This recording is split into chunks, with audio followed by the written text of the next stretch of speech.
കഥയെ ആരംഭിക്കുന്നത് റെജിമോൻ നാടാർ എന്നു പേരുള്ള വ്യക്തിയെ പരിചയപ്പെടുത്തിക്കൊണ്ടാണ്. റെജിമോൻ അന്ന് തന്റെ കൂട്ടുകാരൻ അനസിനൊപ്പം രജിസ്ട്രാർ ഓഫീസിലേക്കുള്ള യാത്രയിലായിരുന്നു. വല്ലാത്തൊരു പരിഭ്രാന്തി റെജിമോനിൽ കാണുന്നുണ്ട്. കുറച്ചു നാളുകളായി റെജിമോൻ പ്രണയത്തിലായിരുന്നു. നിലവിൽ ആ പ്രണയമാണ് ചെറിയൊരു പ്രതിസന്ധി ഘട്ടത്തിൽ രജിസ്റ്റർ മാരേജിലേക്ക് എത്തിച്ചേർന്നിരിക്കുന്നത്. രജിസ്റ്റർ ഓഫീസിലേക്കുള്ള യാത്രാമധ്യേ തന്റെ കാമുകി കൂടിയായ രചന എന്ന പെൺകുട്ടിയെ പലവുരു വിളിക്കുവാൻ റെജി ശ്രമിക്കുന്നുണ്ട്. പക്ഷേ ഫോൺ അറ്റൻഡ് ചെയ്യപ്പെടുന്നുണ്ടായിരുന്നില്ല. അതുകൊണ്ട് തന്നെ റെജി കുറച്ച് പാനിക്കായിരുന്നു. അന്ന് സമയം കുറച്ചധികം പിന്നിട്ടിട്ടും രചനയെ കാണാനുണ്ടായിരുന്നില്ല. അതോടെ രചന തന്നെ തേച്ചതാണ് എന്നൊരു തോന്നൽ തന്നെ റെജിക്ക് വന്നു. ഇതേ സമയം അനസിന്റെ വീട്ടിൽ അനസിന്റെ ഭാര്യയാകട്ടെ റെജിയും രചനയും വന്നു കഴിഞ്ഞാൽ കൊടുക്കാനുള്ള ഭക്ഷണം തയ്യാറാക്കുന്ന തിരക്കിലുമായിരുന്നു. ഇതേ സമയം മറ്റൊരു കഥാപാത്രത്തെ കൂടി നമ്മൾ പരിചയപ്പെടുന്നു. ഹരിദാസ് നായർ എന്നാണ് അദ്ദേഹത്തിന്റെ പേര്. ഹരിദാസ് തിരുവനന്തപുരം മൃഗശാലയിലെ ഒരു ജീവനക്കാരനാണ്. ഹരിദാസും ഭാര്യ മൃദുലയും നിലവിൽ അത്ര സ്വരച്ചേർച്ചയിലല്ല മുമ്പോട്ട് പോയിക്കൊണ്ടിരിക്കുന്നത്.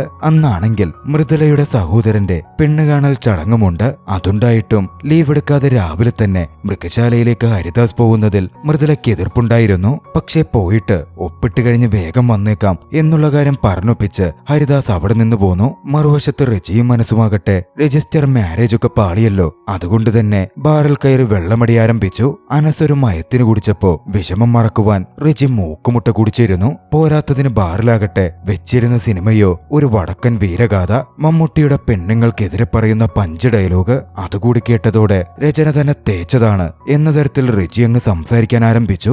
റെജിയുടെ ഓർമ്മകൾ ഒരു ഫ്ലാഷ് ബാക്കിലേക്കും പോയി. കോളേജിൽ പഠിക്കുന്ന രചനയും ബിസിനസ്സുകാരനായ റെജിയും യാദൃച്ഛികമായിട്ടായിരുന്നു കണ്ടുമുട്ടിയത്. പാരമ്പര്യമായി നടന്നു വന്ന മില്ലിൽ നിന്നും റെജി ഒരു ബിസിനസ് ഡെവലപ്പ് ചെയ്തെടുത്തു. ദൈവസഹായം ഫുഡ് പ്രൊഡക്റ്റ്. അതിന്റെ മോഡലായിട്ടായിരുന്നു രചന എത്തിയത്. അവിടെ നിന്നായിരുന്നു അവരുടെ പ്രണയം വളരുന്നതും. പ്രണയം അങ്ങനെ പൂത്തലഞ്ഞു. നല്ല രീതിയിൽ മുന്നോട്ടു പോകുന്നതിനിടയിൽ ഒരിക്കൽ രചന റെജിയെ വിളിച്ച് അച്ഛന് നമ്മുടെ കാര്യത്തിൽ സംശയമുണ്ടെന്ന് തോന്നുന്നുണ്ട് എന്നൊരു കാര്യം സൂചിപ്പിച്ചു. രചനയുടെ ഊഹം ശരിയുമായിരുന്നു. രചനയുടെ അച്ഛനും രാഷ്ട്രീയക്കാരനും അല്പം ഗുണ്ടാപ്പണിയും ഒക്കെയുള്ള ഇരവിക്കുട്ടി പിള്ളയ്ക്ക് അത്തരത്തിലൊരു സംശയം തോന്നിയിരുന്നു. അത്തവണ നിയമമണ്ഡലത്തിലെ സ്ഥാനാർത്ഥിയാവാൻ സാധ്യതയുള്ള വ്യക്തിയാണ് ഇരവിക്കുട്ടിപ്പിള്ള. പക്ഷെ അതിന് ഓപ്പോസിറ്റ് വെക്കുവാനും ഇടങ്കൂലിടാനും നിരവധി പേരുമുണ്ട്. ഇരവിക്കുട്ടിപ്പിള്ള ഒന്നൊതുങ്ങിപ്പോകുന്ന സമയമായിരുന്നു അത്. പക്ഷെ എന്നാലും മകളുടെ കാര്യമാണല്ലോ. മകൾ രചനയ്ക്കെന്തോ ബന്ധമുണ്ടെന്ന് കണ്ടെത്തിയത് മുതൽ ഇരവിക്കുട്ടിപ്പിള്ള ഉണർന്ന് പ്രവർത്തിച്ചു. മകളെ സ്കൂട്ടറിൽ കോളേജിലേക്ക് വിടുന്നത് നിർത്തി തന്റെ ഒപ്പം വണ്ടിയിൽ കൂട്ടി. കോളേജിലേക്ക് പോകുന്ന വഴിയിൽ ഇരവിക്കുട്ടിപ്പിള്ളയ്ക്ക് ഗോഡൌണിലെത്തി മറ്റൊരു കാര്യം തീർപ്പാക്കാനുണ്ടായിരുന്നു. ഇലക്ഷനിൽ ഇരവിക്കുട്ടിപ്പിള്ള മത്സരിക്കും എന്ന് തീരുമാനമായതോടെ ഇരവിക്കുട്ടിപ്പിള്ളയ്ക്കെതിരെ ഒരാൾ കോടതിയിൽ കേസിന് പോയിരുന്നു. അവനെ പിടിച്ചുകൊണ്ടുവന്ന് ആ ഗോഡൌണിലിട്ട് ഇരവിക്കുട്ടിപ്പിള്ളയുടെ ഗുണ്ടകൾ കൈകാര്യം ചെയ്തുകൊണ്ടിരിക്കുകയായിരുന്നു. അവനോട് കോടതിയിൽ പോവരുതെന്നും തന്റെ എതിരാളി സ്ഥാനാർത്ഥിയുടെ വാക്കുകേട്ട് പ്രവർത്തിക്കരുത് എന്നും പറഞ്ഞുകൊണ്ട് ഇരവിക്കുട്ടിപ്പിള്ളയുടെ നിർദ്ദേശപ്രകാരമായിരുന്നു മർദ്ദനം. ഇരവിക്കുട്ടിപ്പിള്ളയും അങ്ങോട്ടേക്കെത്തി അവനോടുള്ള കാര്യം പറഞ്ഞു. പക്ഷെ അവൻ പിള്ളയ്ക്കെതിരെ തിരിഞ്ഞതോടെ പിള്ളയും അവനെ മർദ്ദിക്കുകയാണ്. ഇതേ സമയം ഗോഡൌണിന് പുറത്തുണ്ടായിരുന്ന രചനയാകട്ടെ ഗോഡൌണിലെ ചെറിയ ജനാലയിലൂടെ അച്ഛന്റെ ഈ പ്രവർത്തികളൊക്കെ നോക്കിക്കാണുന്നുമുണ്ട്. അന്ന് അവിടെ നിന്ന് ഇറങ്ങുമ്പോൾ തന്റെ പ്രധാന ഗുണ്ടയുടെ അടുത്ത് രചനയ്ക്ക് ഏതൊരുത്തിനോ എന്തോ ഇടപാടുണ്ട്, ഒന്ന് നോക്കിയേരെ എന്ന് ഇരവിക്കുട്ടിപ്പിള്ള പറയുന്നുമുണ്ട്. ശേഷം ഇരവിക്കുട്ടിപ്പിള്ള തന്നെ കോളേജിന് മുമ്പിൽ രചനയെ ഡ്രോപ്പ് ചെയ്തു. അച്ഛൻ പോയെന്ന് ഉറപ്പുവരുത്തിയതും രചന ഓട്ടോ പിടിച്ച് നേരെ മ്യൂസിയത്തിലേക്ക് പോയി. അങ്ങനെ തിരുവനന്തപുരം മൃഗശാലയ്ക്കകത്തിരുന്ന് അങ്ങോട്ടേക്ക് എത്തിച്ചേർന്ന് റജിയുമൊത്ത് ഭാവി കാര്യങ്ങൾ രചന ഡിസ്കസ് ചെയ്യാൻ ആരംഭിച്ചു. തന്റെ അച്ഛന് റജിയും താനും തമ്മിലുള്ള വയസ്സു വ്യത്യാസവും ജാതിയുമൊക്കെ പ്രശ്നമായിരിക്കും എന്ന് രചന സൂചിപ്പിക്കുന്നുണ്ട്. അതുകൊണ്ട് രജിസ്റ്റർ മാരേജ് ചെയ്ത് ഒളിച്ചോടാമെന്ന് രചന റജിയോട് പറഞ്ഞു. പക്ഷെ റജിക്കാകട്ടെ അത് തന്റെ ആണത്തത്തിനെ ചോദ്യം ചെയ്യുന്ന പോലെ റജിക്ക് തോന്നിയിരുന്നു. പോരാത്തതിന് രചന ഒരു വാക്കും പറഞ്ഞു. എന്റെ റജി, നിനക്കെന്റെ അച്ഛന്റെയും ചേട്ടന്റെയും അടുത്ത് എന്ന് പെണ്ണ് ചോദിക്കാനുള്ള ശക്തിയൊന്നുമില്ല. അത് കേട്ട് റജി പിണങ്ങി മാറിയിരുന്നു. തന്നെ രചന ശക്തിയില്ലാത്തവനെന്ന് വിളിച്ചത് റജിക്ക് തീരെ പിടിച്ചിരുന്നില്ല. രജയുടെ ആ പിണങ്ങി മാറ്റിയ ഇരുത്തം കണ്ട് അവിടത്തെ ഗൊറില്ല വരെ ചിരിച്ചിരുന്നു. ഗൊറില്ലയുടെ ആ ചിരിയോർത്ത് റജി ഓർമ്മകളിൽ നിന്ന് തിരികെ എത്തുന്നു. ഞാൻ ശക്തനല്ലാത്തത് കുഴപ്പം, കുറച്ച് ലേറ്റായിപ്പോയി. പക്ഷെ ഞാൻ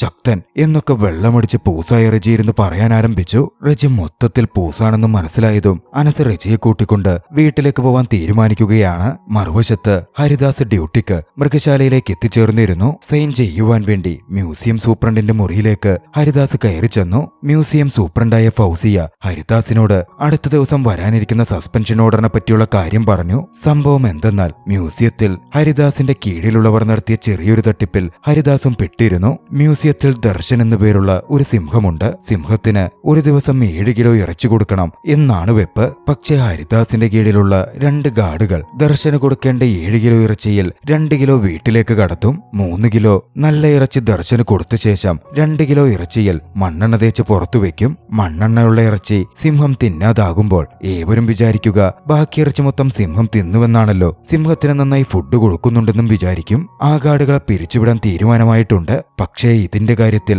കൂടുതൽ ശ്രദ്ധ കൊടുക്കേണ്ടുന്ന, സൂപ്പർവൈസ് ചെയ്യേണ്ടുന്ന സെക്യൂരിറ്റി ഓഫീസർ ഹരിദാസിനെ സസ്പെൻഡ് ചെയ്യാനും നടപടിയിലുണ്ടായിരുന്നു. ഞാൻ എന്ത് തെറ്റ് ചെയ്തിട്ടാ മേഡം, എങ്ങനെയെങ്കിലും എന്നെ ഒന്ന് ഊരി തന്നൂടെ എന്ന് ഹരിദാസ് ചോദിച്ചപ്പോ എനിക്കെതിരെ കൂടി നടപടി ഉണ്ടാവേണ്ടതാ, ഇതിന്ന് ഞാൻ ഊരിയതെങ്ങനെയാണെന്ന് എനിക്കേ അറിയൂ എന്നായിരുന്നു ഫൗസിയയുടെ മറുപടി. ഒന്ന് നന്നായി കൂടടോ എന്ന് ഫൗസിയ ഹരിദാസിനോട് ചോദിക്കുകയും ചെയ്തു. ഇന്നുകൂടി പോട്ടെ, നാളെ തൊട്ട് നന്നായിക്കോളാം എന്ന് ഹരിദാസ് പറഞ്ഞു. ഒപ്പിട്ടിട്ട് പോവേ, ഫാമിലിയിൽ ഒരു ഫംഗ്ഷൻ ഉണ്ട് എന്നും ഹരിദാസ് പറയുന്നുണ്ടായിരുന്നു. ഫൗസിയ ഹരിദാസിനോട് ഒരു ജീവനക്കാരൻ വന്നിട്ടില്ലെന്നും ഇൻവെന്ററി ചെക്ക് ചെയ്തിട്ടെങ്കിലും പോടോ എന്നും പറഞ്ഞു വിട്ടു. മറുവശത്ത് കാറിൽ അനസും റജിയും യാത്ര ചെയ്തുകൊണ്ടിരിക്കുകയാണ്. മ്യൂസിയത്തിന് മുമ്പിലെത്തിയപ്പോ അവിടെ അതാ പോലീസ് ചെക്കിംഗ്. രണ്ടാളും മദ്യപിച്ചിരിക്കുകയാണല്ലോ. അനസൻ നെയ്സായി കാർ തിരിച്ച് നേരെ മ്യൂസിയത്തിന്റെ അകത്തേക്ക് കയറ്റി. റജിയാണെങ്കിൽ അപ്പോഴും കട്ട പൂസാണ്. അവിടെ ഐസ്ക്രീമും വിൽക്കുന്ന കണ്ടതും ഒരു സംഭാരവും ഐസ്ക്രീമും വാങ്ങാമെന്ന് കരുതി അനസ് പുറത്തേക്കിറങ്ങി ചെന്നു. ഈത്തക്കത്തിന് റജി കാറ് വിട്ടിറങ്ങി അവിടെ ഉണ്ടായിരുന്ന സിംഹത്തിന്റെ പ്രതിമയോട് നിന്ന് സംസാരിക്കാൻ ആരംഭിച്ചു. ഐസ്ക്രീമും സംഭാരവും ഒക്കെ വാങ്ങി അനസ് തിരികെ എത്തിയപ്പോ കാറിനടുക്കൽ റജിയില്ല. റജിയാണെങ്കിൽ മദ്യപിച്ച് പൂസായി മ്യൂസിയം വണ്ടിയിൽ കയറി മ്യൂസിയത്തിനകത്തേക്ക് പോയി കഴിഞ്ഞിരുന്നു. ഇതേ സമയം ഹരിദാസിന്റെ വീട്ടിലാകട്ടെ അത്ര നേരമായും ഹരിദാസ് വരാത്തത് കാരണം മൃദുല ദേഷ്യപ്പെടാൻ തുടങ്ങി. ഫോണെടുത്ത ഹരിദാസ് താൻ അരമണിക്കൂറിനുള്ളിൽ വരാമെന്ന് പറഞ്ഞെങ്കിലും മൃദുല ദേഷ്യപ്പെട്ട് ഫോൺ കട്ട് ചെയ്തു. മൃദുലയുടെ ഓർമ്മകൾ പഴയൊരു സംഭവത്തിലേക്ക് നീണ്ടു. ഹരിദാസും മൃദുലയും തമ്മിൽ അഭിപ്രായ വ്യത്യാസമൊക്കെ വന്നു തുടങ്ങിയതു മുതൽ അവരൊരു കൗൺസിലിങ്ങിന് പോയിരുന്നു. വിവാഹത്തിനു ശേഷം ഹരിദാസിന് പഴയ പ്രണയമില്ല എന്നായിരുന്നു മൃദുലയുടെ പരിഭവം. ഇരുവരും പ്രണയിച്ച് വിവാഹം കഴിച്ചവരാണ്. കൗൺസിലിംഗ് ഓഫീസറുടെ മുമ്പിൽ വെച്ചും മൃദുല ദേഷ്യപ്പെട്ട് സംസാരിച്ചു. ഹരിദാസിന് പ്രേമം ഒരിക്കലും ഉണ്ടായിട്ടില്ലെന്നും പണ്ടും തനിക്ക് മാത്രമേ പ്രേമമുണ്ടായിട്ടുള്ളൂവെന്നും അന്ന് പ്രേമിച്ച് നടന്ന് പഠിക്കാത്തോണ്ടാ തനിക്ക് ജോലി പോലും കിട്ടാതെ പോയത് എന്നൊക്കെ മൃദുല പറഞ്ഞുകൊണ്ടിരുന്നു. ഹരിദാസ് തന്നെ പ്രണയിച്ചിട്ടില്ലെന്നും കമ്പൈൻ സ്റ്റഡി എന്ന് പറഞ്ഞ് കൂടിയിരുന്ന പ്രണയമാവില്ല എന്നുമൊക്കെ അവൾ അപ്പോഴും പറയുന്നുണ്ടായിരുന്നു. ഹരിദാസിന് ഈ കല്യാണം ആവശ്യമായിരുന്നു, അത് മാത്രമാ സത്യം എന്നും മൃദുല തറപ്പിച്ചു പറഞ്ഞു. ഇങ്ങനെ മുൻധാരണകളോടെ പോയ എങ്ങനെയാ മേഡം, ഇതാണ് പ്രശ്നം എന്നായിരുന്നു ഹരിദാസ് പറഞ്ഞത്. നിങ്ങൾക്കിടയില് ഇങ്ങനത്തെ പ്രശ്നമൊക്കെ ഉണ്ടെങ്കിൽ നിങ്ങളുടെ ലൈഫല്ലേ, കുറച്ചുനേരം സംസാരിച്ചതൊക്കെ അങ്ങ് പരിഹരിക്കണം എന്നായിരുന്നു കൗൺസിലർ ഉപദേശിച്ചത്. ഇതേസമയം മൃഗശാലയ്ക്കകത്തായിരുന്ന റജി പഴയ ഗൊറില്ലയുടെ മുമ്പിൽ ചെന്ന് അവൾ എന്നെ തേച്ചത് നീയും കണ്ടില്ലടാ എന്നൊക്കെ പറഞ്ഞ് ഗൊറില്ലയോട് പൂസായ മട്ടിൽ സംസാരിച്ചു കൊണ്ടിരുന്നു. ഞാൻ ശക്തനല്ലത്രേ എന്നൊക്കെ പറഞ്ഞ് ഇമോഷണലായ റജി തന്റെ ഫോണടക്കം നിലത്ത് വലിച്ചെറിഞ്ഞു പൊട്ടിച്ചു. അല്പസമയം പിന്നിട്ടതും ഹരിദാസ് തയ്യാറായി പുറപ്പെടാൻ ഒരുങ്ങുകയായിരുന്നു. ആ സമയം മറ്റു കുറച്ച് ജീവനക്കാർ ഓടിവന്ന് ദർശന്റെ കൂട്ടിലൊരുത്തൻ ചാടി സാറേ അങ്ങോട്ടേക്ക് വായെന്നൊക്കെ ഹരിദാസിനോട് പറഞ്ഞു. ജനങ്ങൾ മൊത്തം ദർശൻ എന്ന സിംഹത്തിന്റെ കൂട്ടിന്റെ ഭാഗത്തേക്ക് ഓടിച്ചെല്ലാൻ തുടങ്ങി. ഹരിദാസും സംഘവും കൂടി അങ്ങോട്ടേക്ക് ഓടിച്ചെന്നു. നോക്കുമ്പോഴതാ കള്ളുകുടിച്ച് പൂസായിരുന്ന റജി താൻ ശക്തനാണെന്ന് തെളിയിക്കാൻ സിംഹത്തെ വെല്ലുവിളിച്ച് സിംഹത്തിന്റെ കൂട്ടിലേക്ക് ചാടിയിറങ്ങിയിരിക്കുകയായിരുന്നു. പിന്നാലെ സൂപ്രണ്ടും അനസും അങ്ങോട്ടേക്കെത്തി. റജിയെ പിന്തിരിപ്പിക്കാൻ അവരൊക്കെ പറഞ്ഞു നോക്കിയെങ്കിലും പൂസായ റജിയുണ്ടോ കേൾക്കുന്നു. സിംഹമാണെങ്കിൽ ഗുഹയ്ക്കകത്ത് വിശ്രമത്തിലാണ്. ആകെ 3 കിലോ ഇറച്ചിയാണ് കഴിച്ചിട്ടുള്ളത്. കുറച്ചു നേരത്തെ സാവകാശം കിട്ടും, അതിനുള്ളിൽ റജിയെ പുറത്തെത്തിക്കണം എന്നൊരു തീരുമാനത്തിലേക്ക് ഹരിദാസും ഗാർഡുകളും എത്തുന്നു. ഹരിദാസ് സൂപ്രണ്ടിനോട് മ്യൂസിയം ഡോക്ടർ കുരുവിളയെയും ഫയർഫോഴ്സിനെയും വിളിക്കാൻ പറഞ്ഞു വിട്ടു. കുരുവിളയാകട്ടെ ഡോക്ടർ വിളിക്കുമ്പോൾ വണ്ടിയിലായിരുന്നു. കോൾ എടുക്കാൻ പോയതും പോലീസിനെ കണ്ട് ഫോൺ എടുക്കാതെ കുരുവിള വണ്ടി ഒതുക്കി. പോലീസ് കൈ കാണിച്ചു നിർത്തി എന്ന് പറയുന്നതായിരിക്കും കൂടുതൽ ശരി. പിന്നാലെ സൂപ്രണ്ട് ഫയർഫോഴ്സിനെ വിളിച്ചു. ഒരു ഫയർ റെസ്ക്യൂ ഓപ്പറേഷനിലായിരുന്ന ഓഫീസേഴ്സ് അവിടുത്തെ ദൗത്യം പൂർത്തിയായതും ക്യാപ്റ്റൻ സുജനപാലിനൊപ്പം നേരെ മ്യൂസിയത്തിലേക്ക് വെച്ചുപിടിക്കുകയാണ്. വൈകാതെ പോലീസിനും മ്യൂസിയത്തിലെ സിംഹക്കൂട്ടിൽ ഒരുത്തൻ ചാടിയിട്ടുണ്ടെന്ന വാർത്തയെത്തി. വയർലെസ്സിലൂടെ വാർത്ത കേട്ടതും ഡോക്ടർ കുരുവിള കാര്യം മനസ്സിലാക്കി തന്റെ ID കാർഡ് കാണിച്ച് ചെക്കിങ്ങിൽ നിന്നും രക്ഷ നേടി നേരെ മ്യൂസിയത്തിലേക്ക് പോവുകയാണ്. കൂട്ടത്തിൽ പോലീസുകാരും കുറച്ചു സമയം പിന്നിട്ടിരുന്നു. ഇതിനിടയിൽ ഹരിദാസും കുറച്ച് ഗാർഡുകളും ചേർന്ന് കോണിവെച്ച് ദർശന്റെ കൂട്ടിലേക്കിറങ്ങി റജിയെ പിടിച്ച് പുറത്തെത്തിക്കാൻ ഒരു ശ്രമം നടത്തി. ഹരിദാസ് ഇതിനിടയിൽ തെന്നി വീണ് ഫോൺ താഴെ വീണു പോയിരുന്നു. എന്നിരുന്നാലും ഒരു തരത്തിൽ റജിയെ 3 പേരും കൂടി പിടിച്ചു. അപ്പോഴാണ് സിംഹം സിംഹം ഗുഹ വിട്ട് പുറത്തേക്ക് വരുന്നത് അത് കണ്ട ഗാർഡുകൾ പേടിച്ച് കോണി വഴി കയറി സിംഹത്തെ ആദ്യം കാണാതെ നിന്ന ഹരിദാസ് സിംഹത്തെ കണ്ടതും റിജിയുടെ പിടിവിട്ട് കോണി കയറി കൂട്ടിന് പുറത്തെത്താൻ ശ്രമിച്ചു. നിർഭാഗ്യവശാൽ കോണി ബാലൻസ് തെറ്റി ഒടിഞ്ഞ് ഹരിദാസ് നേരെ സിംഹക്കൂട്ടിലേക്ക് തന്നെ പതിക്കുകയാണ്. മദ്യപിച്ച് പൂസായ റിജിയാകട്ടെ സിംഹത്തിന് നേരെ നിന്ന് ആരാ ശക്തനെന്ന് നോക്കാം എന്ന മട്ടിൽ സിംഹത്തെ വെല്ലുവിളിക്കാനൊക്കെ തുടങ്ങിയിരുന്നു. പന്തിയല്ലെന്ന് കണ്ടതും ഹരിദാസ് റിജിയെ സിംഹത്തിൽ നിന്ന് രക്ഷപ്പെടുത്താനുള്ള ശ്രമം തുടങ്ങി. റിജിയെ മാറ്റി നിർത്തി അനങ്ങാൻ പറ്റാത്ത രീതിയിൽ ഹരിദാസ് ലോക്ക് ചെയ്തു വെച്ചു. ഇതിനിടയിൽ ഒച്ചയുണ്ടാക്കല്ലേ മനുഷ്യൻ മെനക്കെടുത്താനായിട്ട് എന്നൊക്കെ ഹരിദാസ് പറയുന്നുമുണ്ട്. റിജിയാണെങ്കിൽ സിംഹത്തോട് എതിരിടാൻ ഹരിദാസിനോടും മല്ല് പിടിക്കുന്നുണ്ടായിരുന്നു. വിശപ്പില്ലാത്തതുകൊണ്ടാകണം സിംഹം പോയി കുറച്ച് വെള്ളവും കുടിച്ചങ്ങനെ ഇരിക്കാൻ ആരംഭിച്ചു. മറുവശത്ത് ഫയർഫോഴ്സ് അപ്പോഴേക്കും മ്യൂസിയത്തിന് മുന്നിലെത്തിയിരുന്നു. അപ്പോഴത് അവിടെ അടുത്ത പ്രശ്നം, മ്യൂസിയത്തിന്റെ കമാനം ചെറുതായതുകൊണ്ട് അതിനകത്തുകൂടെ ഫയർ എഞ്ചിൻ കടന്നുവരില്ല. ഇതേ സമയമാണ് ഡോക്ടർ കുരുവിള മ്യൂസിയത്തിലേക്ക് എത്തുന്നത്. സൂപ്രണ്ട് കുരുവിളയോട് മയക്കുവെടി വെക്കാനുള്ള കാര്യങ്ങൾ തയ്യാറാക്കാൻ പറഞ്ഞു. അകത്തേക്ക് ചെന്ന് കുരുവിള മറ്റ് ഡോക്ടേഴ്സിനോട് കാര്യങ്ങൾ അന്വേഷിക്കുമ്പോഴാണ് ആ കാര്യം മനസ്സിലാവുന്നത്. മയക്കുവെടി വെക്കാനുള്ള മരുന്ന് സ്റ്റോക്ക് തീർന്നിരിക്കുകയാണ്. ഓർഡർ ചെയ്യേണ്ടുന്ന കാര്യം കുരുവിള ഡോക്ടറടക്കം മറന്നുപോയിരുന്നു. ഇനി അവിടെ നിന്നാൽ പണിപാളുമെന്ന് തോന്നിയതും കുരുവിള അവിടെ ഒപ്പിട്ടിട്ടില്ലല്ലോ, അതുകൊണ്ട് താൻ വന്നിട്ടേയില്ല എന്ന തരത്തിൽ സൂപ്രണ്ടിനോട് പറഞ്ഞ് കുരുവിള രക്ഷപ്പെട്ടുപോയി. സൂപ്രണ്ട് ഫൗസിയാണെങ്കിൽ ഇനി എന്തു ചെയ്യുമെന്നറിയാതെ നിൽക്കാൻ തുടങ്ങി. അപ്പോഴാണ് ഇൻസ്പെക്ടർ കമലേഷ് എത്തി ഫയർ എഞ്ചിൻ പെട്ടുകിടക്കുന്ന കാര്യം പറഞ്ഞത്. കമാനം പൊളിക്കണമെന്ന കാര്യം പറഞ്ഞപ്പോ അത് പറ്റില്ലെന്നായിരുന്നു സൂപ്രണ്ടിന്റെ വാദം. സംഭവം എന്തെന്നാൽ ആ കമാനത്തിൽ സൂവാൻ മ്യൂസിയം കമ്മിറ്റിയുടെ ആദ്യ പ്രസിഡന്റ് മേജർ ജനറൽ വില്യം കള്ളന്റെ പ്രതിമയുണ്ടായിരുന്നു. എന്തായാലും ആ കള്ളൻ ഒന്നും സംഭവിക്കാതെ കമാനം പൊളിച്ച് വണ്ടിയകത്ത് കയറ്റുന്ന കാര്യം ഞങ്ങളേറ്റു എന്ന് സുജന ബാലൻ സൂപ്രണ്ടിന് ഉറപ്പ് കൊടുത്തു. അങ്ങനെ ഫയർഫോഴ്സ് സംഘം പ്രതിമയ്ക്ക് കേടുപാട് പറ്റാതെ കമാനം പൊളിക്കാനുള്ള പരിപാടികൾ ആരംഭിച്ചു. മറുവശത്ത് സിംഹക്കൂട്ടിലാകട്ടെ സിംഹം വിശ്രമത്തിലാണ്. റിജിയാണെങ്കിൽ പ്രശ്നമുണ്ടാക്കിക്കൊണ്ടിരിക്കുന്നു. റിജിയെ തടഞ്ഞു നിർത്താൻ ഹരിദാസ് പഠിച്ച പണി 18 നോക്കുന്നുണ്ട്. റിജി ഒച്ചയുണ്ടാക്കാതിരിക്കാൻ ഹരിദാസ് പണിപ്പെട്ട് നോക്കുന്നതിനിടയിലാണ് സിംഹക്കൂട്ടിൽ വീണുകിടന്ന ഹരിദാസിന്റെ ഫോൺ റിങ് ചെയ്യുന്നത്. മൃദുലയായിരുന്നു വിളിച്ചുകൊണ്ടിരുന്നതും. ഫോണിന്റെ റിങ്ങിങ് ശബ്ദം കേട്ട് സിംഹം ഫോണിനടുത്തേക്ക് നടന്നു വന്നു. കാലുകൊണ്ട് ഫോൺ ചവിട്ടിപ്പൊട്ടിക്കുകയും ചെയ്തു. ഹരിദാസ് കോള് കട്ടാക്കിയതാണ് എന്നായിരുന്നു മൃദുല ചിന്തിച്ചത്. മൃദുലയ്ക്ക് വലിയ ദേഷ്യം തന്നെ വന്നു. അതോടെ മൃദുല മുൻകൈയെടുത്ത് അളിയനെ നോക്കണ്ടെന്ന് പറഞ്ഞ് പെണ്ണുകാണലിന് അനിയനെയും അച്ഛനെയും കൂട്ടി പുറപ്പെടുകയാണ്. അപ്പോഴേക്കും വിവരമറിഞ്ഞ് പത്രക്കാരും ടിവിക്കാരും എത്തിത്തുടങ്ങിയിരുന്നു. ടിവിയിൽ സംഭവത്തിന്റെ ലൈവ് സ്ട്രീമിങ്ങും മറ്റും ആരംഭിച്ചു. കാറിൽ പോകുമ്പോഴത്രയും മൃദുല ഹരിദാസിനെ കുറ്റം പറഞ്ഞുകൊണ്ടിരിക്കുകയായിരുന്നു. PSC കോച്ചിങ്ങിന് പോയപ്പോ അവിടെ വെച്ച് കണ്ടായിരുന്നു മൃദുലയും ഹരിദാസും ഇഷ്ടത്തിലാകുന്നത്. അന്ന് തന്റെ ഫാമിലി പോലും തന്നെ പ്രണയത്തിൽ എതിർത്തില്ലെന്നും അതുകൊണ്ട് ഹരിദാസിനെ കെട്ടി പെട്ടുപോയത് എന്നൊക്കെ മൃദുല പറയുന്നുണ്ടായിരുന്നു. ഇതേസമയം രചനയുടെ വീട്ടിലാകട്ടെ പെണ്ണ് കാണാൻ വരുന്നതുകൊണ്ട് രചനയെ അച്ഛൻ പൂട്ടിയിട്ടിരിക്കുകയായിരുന്നു. അമ്മ രചനയോട് വന്ന് സംസാരിച്ചു. ഒരു പെണ്ണുകാണലിന് നിന്നുകൊടുത്താൽ മതി എന്നൊക്കെ പറഞ്ഞു. ഒരു തരത്തിൽ രചനയും സമ്മതിക്കുകയാണ്. ഇതിനിടയിൽ ഫയർഫോഴ്സ് റജിയെ വടം കെട്ടി പുറത്തെത്തിക്കാൻ ഹരിദാസിനെ കൊണ്ടൊരു ശ്രമം നടത്തി നോക്കി. പക്ഷെ ആ ശ്രമം നല്ല രീതിയിൽ പരാജയപ്പെട്ടു. കള്ളു കുടിച്ച് പൂസായ റജി പുറത്തു പോവാൻ വിസമ്മതിച്ച് സിംഹത്തിനോട് മല്ലടിക്കാൻ തീരുമാനിച്ച് കൂടിനകത്ത് തന്നെ നിൽക്കുകയായിരുന്നു. മറുവശത്ത് യാത്രയ്ക്കൊടുവിൽ മൃദുലയും കുടുംബവും പെണ്ണ് കാണുന്ന വീട്ടിലെത്തി. അതാകട്ടെ രചനയുടെ വീടായിരുന്നു. രചനയെ പെണ്ണ് കാണാനാണ് ഹരിദാസിന്റെ അളിയൻ, അതായത് മൃദുലയുടെ അനിയൻ എത്തിയിരിക്കുന്നത്. രചനയ്ക്ക് പ്രേമമുണ്ടെന്നറിഞ്ഞപ്പോ രചനയുടെ അച്ഛൻ ഏർപ്പാടാക്കിയതായിരുന്നു ഈ പെണ്ണ് കാണൽ ചടങ്ങ്. രചനയെ കണ്ടതും മൃദുലയുടെ അനിയന് രചനയെ നന്നായി അങ്ങ് പിടിച്ചു. അങ്ങനെ അവർ തനിച്ച് സംസാരിക്കുന്ന സമയമെത്തി. നേരെ മൃദുലയുടെ അനിയന്റെ അടുത്തെത്തിയ രചന അവന്റെ ഫോൺ ചോദിക്കുകയായിരുന്നു ചെയ്തത്. ഫോൺ കിട്ടിയതും രചന ഉടൻ തന്നെ റജിയെ ഫോൺ ചെയ്യാൻ ശ്രമിച്ചു. പക്ഷെ റജി ഫോൺ എടുക്കുന്നില്ല. അതോടെ രജ അനസിന് കോൾ ചെയ്തു. അനസപ്പോൾ ടിവിക്കാരുടെ മുമ്പിൽ എന്താ സംഭവിച്ചതെന്ന് വിശദീകരിക്കുകയായിരുന്നു. അനസ് രചനയോട് നീ ഇത് എവിടെ പോയി കിടക്കാറെന്ന് ചോദിക്കുകയും താനിപ്പോ ലൈവില TV വെച്ച് നോക്കാൻ പെട്ടെന്ന് സ്വബോധത്തോടെ പറയുകയും ചെയ്തു. രചന TV ഓണാക്കി നോക്കിയതും ലൈവായി പോയിക്കൊണ്ടിരിക്കുന്ന ഞെട്ടിക്കുന്ന വാർത്ത കാണുകയാണ്. രചന ഒട്ടും മടിച്ചില്ല. അവിടെ നിന്ന് താഴേക്കിറങ്ങി തന്റെ സ്കൂട്ടറും എടുത്ത് മൃഗശാലയിലേക്ക് പോവാൻ തുടങ്ങി. ഇത് കണ്ടൊന്നും മനസ്സിലാവാതെ അന്തം വിട്ട് മൃദുലയുടെ അനിയനും നിന്നു. രചന പോകുന്ന കണ്ടതും ഇരവിക്കുട്ടി പിള്ളയും മൂത്ത മകനും കാറെടുത്ത് രചനയെ പിടിക്കുവാൻ പിന്നാലെ വിട്ടു. ഇതെന്താ നടക്കുന്നതെന്ന് മനസ്സിലാവാതെ തന്റെ അനിയന്റെ അടുത്ത് ചോദിക്കാൻ മൃദുല മുകളിലേക്ക് കയറി ചെന്നു. നീ എന്താ പെണ്ണിനോട് ചെയ്ത് എന്ന മട്ടി മൃദുല അനിയനോട് ക്ഷോഭിച്ച് ചോദിച്ചു നിൽക്കുകയാണ്. ടിവിയിലെ വാർത്ത അവരും കാണുന്നത്. സിംഹക്കൂടിനുള്ളിൽ റജിയെ രക്ഷപ്പെടുത്താൻ ഇറങ്ങിപ്പെട്ട ഹരിദാസിന്റെ വാർത്ത കണ്ടതും മൃദുല ദേവിയെ വിളിച്ചുപോയി. പിന്നെ പറയണോ, മൃദുലയും അവിടെ നിന്ന് നേരെ മൃഗശാലയിലേക്ക് അനിയനെയും അച്ഛനെയും കൂട്ടി വെച്ചുപിടിച്ചു. കാര്യം എന്തൊക്കെ പറഞ്ഞാലും ഭർത്താവാണല്ലോ. ഹരിദാസ് മരിച്ച എനിക്കാ പണി കിട്ടുക എന്ന് മൃദുല വണ്ടി പോകുമ്പോ പറയുന്നുമുണ്ട്.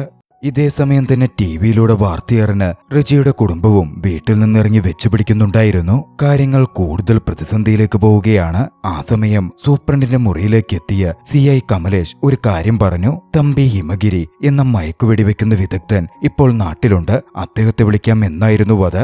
ആരെങ്കിലും വിളിച്ച് എന്തെങ്കിലുമൊക്കെ ചെയ്യ് എന്നായിരുന്നു സൂപ്രണ്ട് പറഞ്ഞത്. അപ്പോഴേക്കും മറ്റൊരു പ്രശ്നം ഉണ്ടായിരുന്നു. കമാനം പൊളിച്ചുകൊണ്ടിരുന്ന ഫയർഫോഴ്സുകാർ ജനറൽ കള്ളന്റെ പ്രതിമ തകർത്തു. ഈ സമയം രചനയെ പിന്തുടർന്ന് പോവുകയായിരുന്ന രചനയുടെ അച്ഛൻ ഇരവിക്കുട്ടിപ്പിള്ള എതിർ സ്ഥാനാർത്ഥി BDFന്റെ സാരഥി കഴക്കൂട്ടം ക്രിസ്റ്റഫറിന്റെ പ്രചരണ ജാഥ കണ്ടു. വൈകാതെ തമ്പി ഹിമഗിരിക്ക് മ്യൂസിയത്തിൽ നിന്ന് വെളിയെത്തുകയാണ്. തമ്പിയാകട്ടെ ആ സമയം ചെറിയൊരു ആയുർവേദ ചികിത്സയിലുമായിരുന്നു. പക്ഷെ വെളിയെത്തിയതാണല്ലോ. അസിസ്റ്റന്റിനൊപ്പം തമ്പി പുറപ്പെട്ടു ചെന്നു. പക്ഷേ അപ്പോഴേക്കും സിംഹക്കൂട്ടിൽ കാര്യങ്ങൾ അതിരുവിടുകയായിരുന്നു. റജി ഒച്ചയും ബഹളവും ഉണ്ടാക്കി സിംഹത്തിന്റെ ശ്രദ്ധ പിടിച്ചുപറ്റി. സിംഹം ആക്രമിക്കാൻ വേണ്ടി റജിക്കടുത്തേക്ക് പാഞ്ഞെടുത്തു. റജിയുടെ നെഞ്ചിൽ ഒരു മുറിവ് പോലും ഉണ്ടാക്കി. ഹരിദാസ് ഒരു തരത്തിലായിരുന്നു റജിയെ രക്ഷപ്പെടുത്തിയത്. കൃത്യസമയത്ത് ഫയർഫോഴ്സ് എത്തി വെള്ളം ചീറ്റി സിംഹത്തെ മാറ്റിയതുകൊണ്ട് മാത്രം റജിയുടെയും ഹരിദാസിന്റെയും ജീവൻ രക്ഷപ്പെട്ടു. വൈകാതെ മൃഗശാലയിലേക്ക് രചനയും മൃദുലയും കുടുംബവും എത്തിച്ചേർന്നിരുന്നു. ഈ സമയത്താണ് അത്രയും സമയം പിന്നിട്ടതോടെ കെട്ടിറങ്ങി റജിക്ക് ബോധം വരുന്നത്. സിംഹത്തെ കണ്ട റജി ഭയന്നു വിറച്ചു. എങ്ങനെ രക്ഷപ്പെടും എന്ന് ഹരിദാസിനോട് ചോദിക്കാനും തുടങ്ങി. പെട്ടുപോയി സാറേ, എങ്ങനെയെങ്കിലും രക്ഷപ്പെടാം എന്നൊക്കെ ഹരിദാസിനോട് റജി പറയുന്നുണ്ടായിരുന്നു. ആദ്യം ഹരിദാസിന് ദേഷ്യം വന്നെങ്കിലും പിന്നെ റജിയോട് ഹരിദാസിന് സഹതാപം തോന്നി. ഹരിദാസും റജിയും ഒരു മരത്തിനു പിന്നിൽ സിംഹത്തിന്റെ ശ്രദ്ധയിൽപ്പെടാതെ മറഞ്ഞു നിൽക്കാൻ ആരംഭിച്ചു. ഈ സമയം രചനയെ അന്വേഷിക്കുകയായിരുന്ന ഇരവിക്കുട്ടിപ്പിള്ള രചന സൂവിലുണ്ടെന്ന കാര്യം TV വെച്ച് മനസ്സിലാക്കി. കുറച്ചു സമയം പിന്നിട്ടതും മ്യൂസിയത്തിലേക്ക് മയക്കുവെടി വെപ്പുകാരൻ തമ്പി ഹിമഗിരി എത്തിച്ചേർന്നു. ഷോയൊക്കെ കാണിച്ചെത്തിയ തമ്പി ആദ്യത്തെ മയക്കുവെടി വെക്കാൻ നോക്കിയെങ്കിലും കൈവിറച്ച് അതുപാളി. നേരെ ആ മയക്കുവെടി പോയിക്കൊണ്ടത് സിംഹം ആക്രമിക്കാൻ വന്നപ്പോൾ അതിനെ എതിർത്ത് നിന്നുകൊണ്ടിരുന്ന ഹരിദാസിന്റെ ശരീരത്തിലായിരുന്നു. അതോടെ ഹരിദാസിന് മയക്കം അനുഭവപ്പെടാൻ ആരംഭിച്ചു. ഒരു തരത്തിൽ റിച്ചി ഹരിദാസിനെ താങ്ങിപ്പിടിച്ചു നിന്നു. പിന്നെയാണ് സംഭവം വ്യക്തമാകുന്നത്. തമ്പി യാഥാർത്ഥ്യത്തിൽ വെള്ളമടി മാറ്റാനുള്ള ചികിത്സയിലായിരുന്നു. 3 അടിച്ചില്ലേ തമ്പിക്ക് കൈവിറയ്ക്കും. അസിസ്റ്റന്റ് കാര്യം പറഞ്ഞതും തമ്പിക്ക് വെള്ളമടിക്കാനുള്ള ഏർപ്പാട് പോലീസുകാരുടെ നേതൃത്വത്തിൽ തന്നെ ഏർപ്പാടാക്കപ്പെട്ടു. അങ്ങനെ തമ്പി 3 അടിച്ചതോടെ പൂർണ്ണ ഉഷാറായി. മറുവശത്ത് സിംഹക്കൂട്ടിലാകട്ടെ മയക്കുവെടി കൊണ്ട ഹരിദാസ് കിളിപാറി എന്തൊക്കെയോ പറഞ്ഞു നിൽക്കുകയായിരുന്നു. റജി ഹരിദാസിനെ മാക്സിമം വീഴാതെ താങ്ങിപ്പിടിക്കുകയും സിംഹത്തിൽ നിന്ന് പ്രൊട്ടക്ട് ചെയ്യാൻ നോക്കുകയും ചെയ്യുന്നുണ്ട്. പക്ഷേ എന്നിരുന്നാലും ഒരു ഘട്ടത്തിൽ സിംഹം അവരെ ആക്രമിക്കാനെത്തി. ഒടുവിൽ സിംഹം അവർക്കുമേൽ ചാടി വീഴും എന്ന ഘട്ടം എത്തിയപ്പോൾ ഉഷാറായി എത്തിയിരുന്ന തമ്പി കൃത്യമായി സിംഹത്തെ മയക്കുവെടി വെച്ച് വീഴ്ത്തുകയാണ്. അപ്പോഴേക്കും അങ്ങോട്ടേക്ക് ഇരവിക്കുട്ടിപ്പിള്ളയും ഗുണ്ടകളും എത്തിച്ചേർന്നിരുന്നു. പിന്നാലെ ഹരിദാസിനെയും റിജിയെയും കൂട്ടിൽ നിന്ന് പുറത്തു കൊണ്ടുവന്നു. ഹരിദാസിന്റെ അവസ്ഥ കണ്ട് മൃദുലയുടെ നെഞ്ചു തകർന്നിരുന്നു. ഹരിദാസിനൊപ്പം ആംബുലൻസിൽ കയറി മൃദുല പോയി. റിജിയെ പുറത്തു കൊണ്ടുവന്നപ്പോൾ ഏവരും കളിയാക്കുകയും കൂക്കി വിളിക്കുകയും ചെയ്തിരുന്നു. ദേഷ്യത്തിലും സങ്കടത്തിലും രചന അത് നോക്കി നിന്നു. റിജിയെ ആംബുലൻസിൽ കയറ്റിയപ്പോൾ രചനയും കൂടെ കയറി. ഇരവിക്കുട്ടിപ്പിള്ള അത് നോക്കി നിന്നെങ്കിലും അപ്പോൾ ഇരവിക്കുട്ടിപ്പിള്ളയ്ക്ക് പബ്ലിക്കായതുകൊണ്ട് ഒന്നും ചെയ്യാൻ പറ്റുമായിരുന്നില്ല.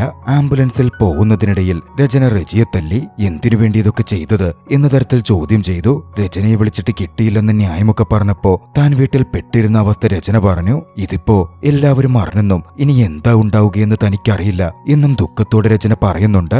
മറുവശത്ത് അനസിന്റെ കാര്യവും കുഴപ്പത്തിലായിരുന്നു. TV ലൈവിൽ അനസ് ഇന്റർവ്യൂ ഒക്കെ കൊടുത്തല്ലോ. നടന്ന സംഭവങ്ങൾ അനസിന്റെ വീട്ടുകാരും ഭാര്യാബന്ധുക്കളും ഒക്കെ കണ്ടിരുന്നു. അനസ് മദ്യപിച്ച് അത്തരത്തിൽ പോയതൊക്കെ വിഷയമായി അനസിന്റെ ഭാര്യ പിണങ്ങിപ്പോയി. ഇതിനിടയിൽ അനസിനെ ഇരവിക്കുട്ടിപ്പിള്ളയുടെ ഗുണ്ടകൾ പൊക്കിയെടുത്ത് കൊണ്ടുപോവുകയും ചെയ്യുകയാണ്. ചെറിയ ചികിത്സയ്ക്ക് ശേഷം ഹരിദാസിന്റെ ആരോഗ്യം മെച്ചപ്പെട്ടു. പക്ഷെ ഡോക്ടർ വന്ന് മൃദുലയോടൊരു കാര്യം പറഞ്ഞു. വേറെ കൺസേൺസ് ഒന്നുമില്ല, ആളിപ്പോ ഓക്കെയാണ്. പക്ഷേ ആളിപ്പോ മെന്റലി ഇവിടെയല്ല, ആള് പഴയ കാലത്തിൽ എവിടെയോ കുടുങ്ങിക്കിടക്കുവാണ്. ചിലപ്പോ ഏറ്റവും സന്തോഷമായി മൂപ്പരുണ്ടായിരുന്ന ഏതോ ഒരു സമയത്ത് കുറച്ച് വർഷങ്ങൾ ജീവിച്ചിട്ടില്ല എന്നൊരു തോന്നൽ പോലാണ് പുള്ളിക്ക്. താൻ ജീവിക്കാത്ത കുറച്ചു കാലത്തിന്റെ ഒരു ഗിൽറ്റുള്ള പോലെ തോന്നുന്നുണ്ട്. ഡോക്ടറുടെ വാക്കുകൾ മൃദുലയ്ക്ക് മനസ്സിലാവുമായിരുന്നു. പ്രണയത്തിനപ്പുറം വിവാഹം കഴിഞ്ഞ് തങ്ങൾക്കിടയിലെ പ്രണയം ഇല്ലാതായി പോയതും അതിലുള്ള പ്രശ്നങ്ങളും മറ്റാരെക്കാളും മൃദുലയ്ക്കാണല്ലോ അറിവുള്ളത്. മൃദുലയ്ക്ക് കുറ്റബോധം തോന്നാതിരുന്നില്ല. ഹരിദാസിനടുത്തേക്ക് മൃദുല അകത്ത് അകത്തേക്ക് നടന്നു. ചില ഓർമ്മകൾ മൃദുലയുടെ ഉള്ളിലേക്ക് വന്നു. മുമ്പ് കൗൺസിലിങ്ങിന് അവർ പോയിരുന്നല്ലോ. അന്ന് തിരികെ വന്നപ്പോൾ വീട്ടിലെത്തിയപ്പോൾ ഹരിദാസ് മൃദുലയോട് ചോദിച്ചു, നീ എന്തിനാ അവരോട് ഇല്ലാത്ത കാര്യമൊക്കെ പറയാൻ പോയത്? ഇല്ലാത്ത എന്താ പറഞ്ഞേ എന്നായിരുന്നു മൃദുലയുടെ മറുചോദ്യം. ഞാൻ നിന്നെ പ്രേമിച്ചിട്ടില്ല എന്നും പറ്റിച്ചതാണെന്നുമൊക്കെ സത്യല്ലേ? ഇല്ലാത്ത പ്രേമം ഉണ്ടെന്ന് വിചാരിച്ചതാ എനിക്ക് പറ്റിയ തെറ്റ്. ഇല്ലെങ്കിൽ ഞാനിപ്പോ ഏതേലും ഗസറ്റഡ് ഓഫീസറായി ഗവൺമെന്റ് ജോലിയിലുണ്ടായേനെ. നീ ടെസ്റ്റ് എഴുതി ജയിക്കാത്തത് എന്റെ കുഴപ്പമാണോ? ഹരിദാസ് കൃത്യമായി ചോദിച്ചു. മൃദുലയ്ക്ക് ദേഷ്യം വന്നു. ഇല്ല, എന്റെ തെറ്റാ. നിങ്ങളെ പ്രേമിച്ചതും നിങ്ങളെ കല്യാണം കഴിച്ചതും എനിക്ക് ജോലി കിട്ടാതിരുന്നതും ഒക്കെയും എന്റെ തെറ്റാ. മൃദുല കനപ്പിച്ചു പറഞ്ഞു. നിങ്ങൾ ഒരുത്തം കാരണം എന്റെ ലൈഫ് ഇങ്ങനായത്. ഹരിദാസ് മൃദുലയെ വേദനയോടെ നോക്കിയതേയുള്ളൂ. കുറ്റബോധത്തോടെ മൃദുല ഹരിദാസിനടുത്തേക്ക് നടന്നെടുത്തു. മൃദുലയോട് എന്തൊക്കെയോ പറയാമെന്ന് ഹരിദാസിന്റെ വാപൊത്തി മൃദുല ഹരിദാസിനെ ചേർത്തു പിടിച്ചു. പിണക്കങ്ങളും തെറ്റിദ്ധാരണകളും ഒക്കെ ഇല്ലാതായി അവർ ഒന്നിക്കുകയായിരുന്നു. സമയം രാത്രിയായി. ആശുപത്രിയിൽ നിന്നും റിപ്പോർട്ടർമാർ റിപ്പോർട്ട് ചെയ്യുന്നുണ്ടായിരുന്നു. റജിയെ പൊക്കുവാൻ ഇരവിക്കുട്ടിപ്പിള്ളയുടെ ആളുകളും ആശുപത്രിക്ക് വെളിയിലെത്തി. കുറച്ചു കഴിഞ്ഞ് റജിയുടെ മുറിയിലേക്ക് പോയ ഒരു നഴ്സ് പാനിക്കായി ഓടിവന്ന് റജിയെ കാണാനില്ലെന്ന് പറഞ്ഞ് അലറി വിളിച്ചു. വൈകാതെ വലിയ വാർത്ത ഉടലെടുക്കുകയാണ്. റെജിമോൻ നാടാർ എവിടെ? ഇരവിക്കുട്ടിപ്പിള്ളയാണോ അതിന് പിന്നിലുള്ളത്? പ്രണയച്ചതിയോ ജാതിക്കൊലയോ എന്ന തരത്തിൽ മുഴുവൻ വാർത്താ മാധ്യമങ്ങളും ഇരവിക്കുട്ടിപ്പിള്ളയെയും റജിയെയും കലർത്തിക്കൊണ്ട് വാർത്തകൾ നിറയ്ക്കാൻ ആരംഭിച്ചു. കാര്യങ്ങൾ പ്രശ്നമാകുന്ന ഘട്ടമെത്തിയതും ഇരവിക്കുട്ടിപ്പിള്ളയുടെ പാർട്ടി തന്നെ ഇരവിക്കുട്ടിപ്പിള്ളയെ കൈയൊഴിഞ്ഞു. നിയമത്ത് മറ്റൊരാളായിരിക്കും സ്ഥാനാർത്ഥിയാവുക എന്ന് പ്രഖ്യാപിച്ചു. ഇരവിക്കുട്ടിപ്പിള്ള വലിയ ദേഷ്യത്തിലെത്തിയിരുന്നു. അന്ന് ഭാര്യയുമായും മകൾ രചനയുമായും ഇരവിക്കുട്ടിപ്പിള്ളയ്ക്ക് വലിയൊരു വാക്കുതർക്കമുണ്ടായി. രചന ഇരവിക്കുട്ടിപ്പിള്ളയെ ചോദ്യം ചെയ്തു. തട്ടിക്കൊണ്ടുപോകലും കിഡ്നാപ്പിംഗും ഒക്കെ അച്ഛൻ ഇന്നും ഇന്നലെയും തുടങ്ങിയതൊന്നുമല്ലല്ലോ. രാഷ്ട്രീയമാവുമ്പോ അങ്ങനൊക്കെ വേണ്ടിവരും എന്നായിരുന്നു ഇരവിക്കുട്ടിപ്പിള്ള പറഞ്ഞത്. പക്ഷെ അങ്ങനൊന്നും പാടില്ലെന്ന് പറഞ്ഞല്ലേ അച്ഛൻ എന്നെ വളർത്തിയത് എന്നായിരുന്നു രചന ചോദ്യം ചോദിച്ചത്. ഇരവിക്കുട്ടിപ്പിള്ളയ്ക്ക് മറുപടി ഉണ്ടായിരുന്നില്ല. ഓരോന്നുണ്ടാക്കി വെച്ചിട്ട് അവൾ അപ്പൻ ഉപദേശിക്കാൻ വരുന്നു എന്ന് ദേഷ്യത്തിൽ പറഞ്ഞ് ഇരവിക്കുട്ടിപ്പിള്ള അവിടെ നിന്നിറങ്ങി നേരെ ഗോഡൌണിലേക്ക് പോയി. പോകുന്ന വഴിക്കൊക്കെ മകൾ പറഞ്ഞ വാക്കുകളായിരുന്നു ഇരവിക്കുട്ടിപ്പിള്ള ആലോചിച്ചത്. കാര്യങ്ങൾ വഷളാവുന്ന കണ്ടതും വക്കീൽ ഇരവിക്കുട്ടിപ്പിള്ളയുടെ മകനോട് അനസിനെ വിട്ടേക്കാൻ പറഞ്ഞിരുന്നു. അനസിനോട് പോവാൻ പറഞ്ഞെങ്കിലും അനസ് പോവാൻ കൂട്ടാക്കാതെ വാശി പിടിച്ചു നിന്നു. പിണങ്ങിപ്പോയി എന്റെ ഭാര്യയും നിങ്ങൾ പൊട്ടിച്ചെന്റെ ഫോണും ഒക്കെ തിരിച്ചു വരട്ടെ എന്നിട്ട് പോവുന്നായിരുന്നു അനസ് പറഞ്ഞുകൊണ്ടിരുന്നത്. അത് കേട്ട് ഇരവിക്കുട്ടിപ്പിള്ളയുടെ ഗുണ്ട അനസിനെ ആക്രമിക്കാൻ തുടങ്ങി. അപ്പോഴേക്കും ഇരവിക്കുട്ടിപ്പിള്ള അങ്ങോട്ടേക്ക് എത്തിച്ചേർന്നിരുന്നു. കടന്നുവന്ന ഇരവിക്കുട്ടിപ്പിള്ള റെജിമോൻ എവിടെയെന്ന് ദേഷ്യത്തിൽ ഗുണ്ടകളെയും മകനെയും ചോദ്യം ചെയ്തു. പക്ഷെ അവർക്ക് അറിവില്ലെന്നായിരുന്നു അവർ പറഞ്ഞത്. അതിനു മുമ്പേ ഇരവിക്കുട്ടിപ്പിള്ള പിടിച്ചിട്ടിരിക്കുന്ന എതിർ സ്ഥാനാർത്ഥി ക്രിസ്റ്റഫറിന്റെ ആള് ഇരവിക്കുട്ടിപ്പിള്ളയെ കൊടുക്കുവാൻ ക്രിസ്റ്റഫർ ചെയ്ത പണിയായിരിക്കും അത്. റെജിയുടെ ശവശരീരം അടുത്ത ദിവസം പൊങ്ങിക്കോളും എന്നൊക്കെ കനപ്പിച്ചു പറയുന്നുണ്ട്. അത് കേട്ട് ഇരവിക്കുട്ടിപ്പിള്ള ഒന്ന് ഭയപ്പെടുകയും ചെയ്തു. ആ സമയമാണ് പുറത്ത് പോലീസ് ജീപ്പ് വരുന്ന പോലെ അവർക്ക് തോന്നിയത്. അവർ പുറത്തേക്ക് ജനലിലൂടെ എത്തി നോക്കാൻ ആരംഭിച്ചു. പക്ഷേ ആ ജീപ്പിൽ വന്നിറങ്ങിയത് രചനയും റെജിയുമായിരുന്നു. സംഭവിച്ചത് എന്തെന്നാൽ ഈ പ്രശ്നങ്ങളൊക്കെ ഒന്ന് ഒതുക്കി തീർക്കുവാനും കാര്യങ്ങൾ നല്ല രീതിയിൽ പരിഹരിക്കുവാനും റെജി തന്നെ മനഃപൂർവ്വം തട്ടിക്കൊണ്ടുപോവൽ പോലെ സ്വയം ഒളിച്ചതായിരുന്നു. റെജിയും രചനയും ഇരവിക്കുട്ടിപ്പിള്ളയ്ക്കും ഗുണ്ടകൾക്കും നേരെ എതിരെ വന്നു. ഗുണ്ടകൾ തന്നെ അടിക്കാൻ വരുന്ന പോലെയും താൻ അവരെ അടിച്ചിടുന്ന പോലെയും ഒരു നിമിഷം റെജിക്ക് തോന്നിയെങ്കിലും അങ്ങനൊന്നും സംഭവിച്ചേയില്ലായിരുന്നു. മസിലുകൊണ്ടല്ല മനസ്സുകൊണ്ടാ ശക്തി കാണിക്കേണ്ടത് എന്ന് രചന അവനോട് പറയുകയും ചെയ്തു. ഇരവിക്കുട്ടിപ്പിള്ളയുടെ മുമ്പിലേക്ക് ധൈര്യത്തോടെ കടന്നു ചെന്ന് നിന്ന റെജി ചിരിയോടെ തന്നെ ഇരവിക്കുട്ടിപ്പിള്ളയോട് പറഞ്ഞു, ഞങ്ങളൊരു 300 പേരുണ്ടാകും. കെട്ട് പള്ളിയിൽ വെച്ചും വേണ്ട, അമ്പലത്തിൽ വെച്ചും വേണ്ട. ഇരവിക്കുട്ടിപ്പിള്ളയുടെ മകൻ തല്ലാൻ മുമ്പോട്ട് വന്നെങ്കിലും ഇരവിക്കുട്ടിപ്പിള്ള അവനെ തടഞ്ഞു നിർത്തി. രാഷ്ട്രീയ നേട്ടം വേണമെങ്കിൽ അപ്പോൾ അതാണ് നല്ലതെന്ന് ഇരവിക്കുട്ടിപ്പിള്ളയ്ക്കും തോന്നിയിരിക്കണം. ഇരവിക്കുട്ടിപ്പിള്ള ചിരിച്ചു. വിവാഹത്തിന് സമ്മതമെന്ന തരത്തിൽ. പിന്നെ പറയണ്ടല്ലോ, വിവാഹം അതിഗംഭീരമായി നടന്നു. മൃഗശാലയിലുണ്ടായിരുന്ന ഏവരും തന്നെ വിവാഹത്തിനെത്തുകയും ചെയ്തിരുന്നു. കുറച്ച് നാളുകൾക്ക് ശേഷം ദർശൻ എന്ന സിംഹത്തെ ഇണചേരുവാൻ വേണ്ടി ഗോളിയറിലേക്ക് കൊണ്ടുപോവുകയായിരുന്നു. വാർത്താമാധ്യമങ്ങളിൽ നിറഞ്ഞു നിന്ന സിംഹമായതുകൊണ്ട് ആ യാത്രയായപ്പം ഒരു വാർത്തയായി മാറി. ദർശനെ യാത്രയാക്കാൻ അങ്ങോട്ടേക്ക് റെജിയും രചനയും ഹരിദാസും മൃദുലയും എത്തിച്ചേർന്നിരുന്നു. എല്ലാം നല്ല രീതിയിൽ അവസാനിച്ചു. ഏവരും സന്തോഷത്തിലാണ്. അവർ സെൽഫി എടുക്കുന്ന ദൃശ്യത്തോടെ രസകരമായ ഈ കോമഡി ചലച്ചിത്രം അവസാനിക്കുന്നു. JK സംവിധാനം ചെയ്ത ഈ ചിത്രം നിങ്ങൾക്കിഷ്ടമായെങ്കിൽ ഹോട്ട്സ്റ്റാറിൽ നിന്ന് കാണുമല്ലോ. വീഡിയോ ലൈക്ക് ചെയ്യുകയും കമന്റ് ചെയ്യുകയും ചെയ്യൂ. കഴിയുമെങ്കിൽ കൂട്ടുകാർക്ക് ഷെയർ ചെയ്തു കൊടുക്കുകയും സബ്സ്ക്രൈബ് ചെയ്യുകയും ചെയ്യൂ. അടുത്ത എപ്പിസോഡിൽ മറ്റൊരു മികച്ച ചലച്ചിത്രവുമായി വീണ്ടും കാണാം. അതുവരെ ബൈ.